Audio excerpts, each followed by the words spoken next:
Voice ಚಾನೆಲ್ಗೆ ಸ್ವಾಗತ. ಚಾಮರಾಜನಗರ ತಾಲೂಕಿನ ಗಂಗವಾಡಿ ಗ್ರಾಮದಲ್ಲಿ ಚಿರತೆ ದಾಳಿಗೆ ಹಸು ಬಲಿ. ಶಿವರಾತ್ರಿ ಹಬ್ಬದ ದಿನವೇ ಮಧ್ಯರಾತ್ರಿ ಸಮಯದಲ್ಲಿ ಆರ್ಮೊಗಂ ಎಂಬುವವರಿಗೆ ಸೇರಿದ ಹಸುವೊಂದನ್ನು ಕೊಟ್ಟಿಗೆಯಿಂದ ಚಿರತೆ ಎಳೆದೊಯ್ದು ತಿಂದು ಹಾಕಿದೆ. ಸುಮಾರು 80,000 ಬೆಲೆ ಬಾಳುವ ಹಸುವಾಗಿದೆ.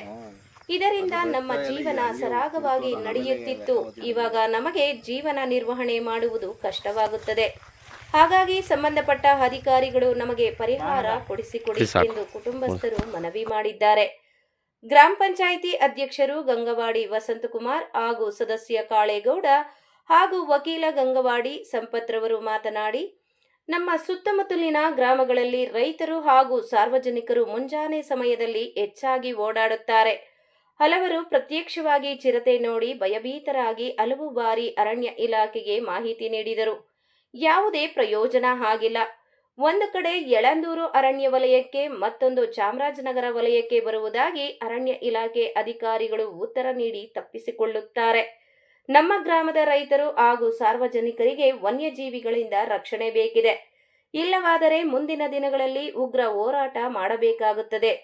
ಹಾಗೆಯೇ ಹಸು ಕಳೆದುಕೊಂಡ ಮಾಲೀಕರಿಗೆ ಪರಿಹಾರ ನೀಡಬೇಕೆಂದು ಆಗ್ರಹಿಸಿದರು. ವರದಿ ಮಣಿಕಂಠ ನಾಯಕ್, ಚಾಮರಾಜನಗರ. ಇಂದು ಗಂಗೋಡಿ ಗ್ರಾಮಕ್ಕೆ ಚಿರತೆ ದಾಳಿ ಮಾಡಿದ್ದು ಎಲ್ಲರಿಗೂ ಭಯವನ್ನು ಉಂಟು ಮಾಡುವಂಥ ಪರಿಸ್ಥಿತಿ ವಾತಾವರಣ ಉದ್ಭವವಾಗಿದೆ. ಯಾಕೆಂದರೆ ಇದೇ ಥರ ಯರಗಮಳ್ಳಿ ವ್ಯಾಪ್ತಿಗೆ ಬರೋಂಥ ಅಲ್ಲೂ ಸಹ ಇದೇ ರೀತಿ ಹಸು ತಿಂದ್ಕೊಂಡು ಹೋಗಿತ್ತು. ಮತ್ತು ಜನಗಳು ಓಡಾಡೋಕ್ಕೆ ಭಯದ ವಾತಾವರಣ ಇತ್ತು. ಇವತ್ತು ಸಹ ನಮ್ಮ ಗಂಗೋಡಿ ಗ್ರಾಮದಲ್ಲಿ ಯಳಂದೂರು ತಾಲೂಕು ಮತ್ತು ಚಾಮರಾಜನಗರ ಎರಡಕ್ಕೂ ಸೇರಿದಂಥ ಅರಣ್ಯ ಇಲಾಖೆ ಇದು. ಅದರಿಂದ ಅವರು ನಾವು ಬರಬೇಕು ಅಂತ, ಇವರು ನಮಗೆ ಬರಬೇಕು ಅಂತಾರೆ. ಅದರಿಂದ ನಮ್ಮ ಗ್ರಾಮಕ್ಕೆ ರಕ್ಷಣೆ ಇಲ್ಲ. ಯಾಕಂದರೆ ಇದು ಕಾಡಿನಂಚಿನಿರೋಂಥ ಗಂಗೋಡಿ ಗ್ರಾಮ. ಬೇರೆ ಊರಾರು ಮಧ್ಯ ವ್ಯಾಪ್ತಿಯಲ್ಲಿ ಇರುತ್ತೆ, ಇದು ಗಂಗೋಡಿ ಅಂಚಲ್ಲಿ ಕಾಡಿನಂಚಲ್ಲಿ ಇರುತ್ತೆ. ಅದರಿಂದ ತಾವು ಯಾವುದೇ ರೀತಿ ಅನುದಾನದಲ್ಲೂ ಸಹ ತಾರತಮ್ಯ ನೋಡ್ತಿದ್ದಾರೆ.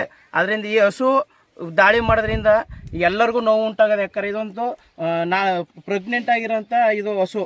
ಅದರಿಂದ ಯಾವುದೇ ರೀತಿ ಇಷ್ಟೊತ್ತಾದರೂ ಅದು ಬೆಳಗ್ಗೆ 7 ಗಂಟೆ ಜಾವದಲ್ಲೇ ಅದು ಚಿರತೆ ರಾತ್ರಿ ದಾಳಿ ಮಾಡಿದ್ರು ಸಹ ಇಷ್ಟೊತ್ಕಾರು ಅರಣ್ಯ ಇಲಾಖೆಯವರು ಯಾರು ಸಿಬ್ಬಂದಿಗಳು ಒಬ್ಬರು ಬಂದವರೆ, ಅಷ್ಟು ಬಿಟ್ಟರೆ ಯಾವುದೇ ರೀತಿ ಅರಣ್ಯ ಅಧಿಕಾರಿಗಳು ಯಾರು ಈ ಕಡೆ ಗಮನ ಹರಿಸಿಲ್ಲ. ಇವರು ಇವತ್ತು ಬಂದು ಪರಿಹಾರ ನೀಡಬೇಕು, ಮತ್ತು ಹಸು ಮತ್ತೆ ಯಾವುದೇ ರೀತಿ ದಾಳಿ ಆಗದ ರೀತಿ ಅವರು ಅದನ್ನ ರಕ್ಷಣೆ ನೋಡಬೇಕು. ಅರಣ್ಯ ಇಲಾಖೆಯವರು ಬಂದೀಗ ಬೋನ್ ಹಾಕ್ಬಿಟ್ಟು ಚಿರತೆನೆ ನಮ್ಗೆ ಸೆರೆ ಹಿಡಿದು ನಮ್ಮ ಜನಗಳಿಗೆ ರಕ್ಷಣೆ ಕೊಡಬೇಕು. ಇಲ್ಲದೆ ಹೋದಂಥ ಸಂದರ್ಭದಲ್ಲಿ ನಾವು ಸರ್ಕಾರದ ಮಟ್ಟಕ್ಕೆ ನಾವು ಪ್ರತಿಭಟನೆ ಮಾಡಬೇಕಾಯ್ತು. ಅರಣ್ಯ ಇಲಾಖೆ ವಿರುದ್ಧ ನಾವು ಈ ರೀತಿ ಯಾವ್ದಾದ್ರು ಮನುಷ್ಯಂಗೆ ತಾರತಮ್ಯ ಆಯಿತು, ಹೆಚ್ಚು ಕಮ್ಮಿ ಆಯಿತು ಅಂದ್ರೆ ಅವ್ರ ಮೇಲೆ ನಾವು ಪ್ರಕರಣ ದಾಖಲು ಮಾಡಿಸ್ಬೇಕಾಯ್ತು ಅಂತ ಇದು ನಮ್ಮ ಗಂಗೋಡಿ ಗ್ರಾಮದಿಂದ ಎಚ್ಚರಿಕೆ ನೀಡ್ತಾ ಇದ್ದೀವಿ. ಸ್ಥಳೀಯ ಸುದ್ದಿಗಳು ಮತ್ತು ಜಾಹೀರಾತಿಗಾಗಿ ಸಂಪರ್ಕಿಸಿ ವೀರ್ನಾಗ್. ದೂರವಾಣಿ ಸಂಖ್ಯೆ 9980581159.